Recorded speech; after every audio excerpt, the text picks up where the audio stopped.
কি হালচাল, ভালো আছেন তো? আজকে মহাশিবরাত্রি, তাই আমার বাড়িতেও শিবরাত্রি হয়ে গেল। আমার ছেলে সব জোগাড়যন্ত্র করে দিয়েছিল এবং সে নিজেই কিন্তু পুজো করেছিল। তো ব্রাহ্মণ আর কিছু ডাকা হয়নি বাড়িতে।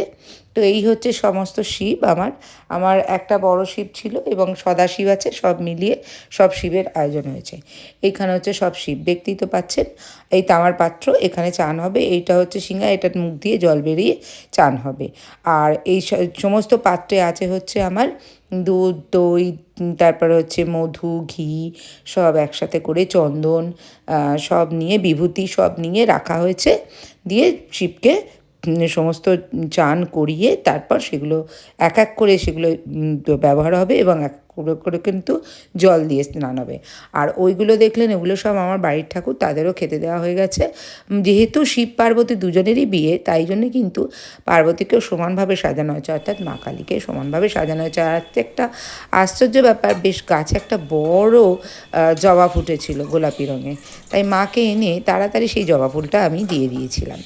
ওই যে এক এক করে ওই দেখুন, ওই যে শিঙার মধ্যে দিয়ে চান করাচ্ছে। প্রথমে শিবকে চান করালো দুধ দিয়ে, তারপরে সিদ্ধি আনা হয়েছিল, তারপরে মধু, তারপরে ঘি সব দিয়ে চান ঠান করিয়ে পরিষ্কার করে মহাদেবকে পুজো দেওয়া হচ্ছিল। বেলা 12টার পরই কিন্তু পুজো হয়েছিল, 12টা 1টার সময়। পরে বিকেলে আমি গিয়ে পুজো করেছিলাম হচ্ছে রাস্তার একটা মন্দিরে আছে আমাদের কাছেই, তাই সেখানে।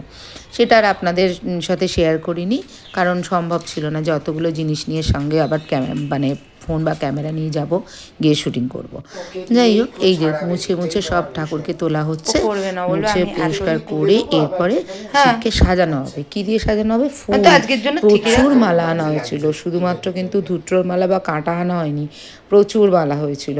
আকন্দের মালা শুধু নয়, আমাদের আকন্দের মালা, ধুত্রের মালা, তারপরে চন্দ্রমল্লিকার মালা, গাঁদার মালা সব নিয়ে আসা হয়েছিল মহাদেবকে সাজানোর জন্য।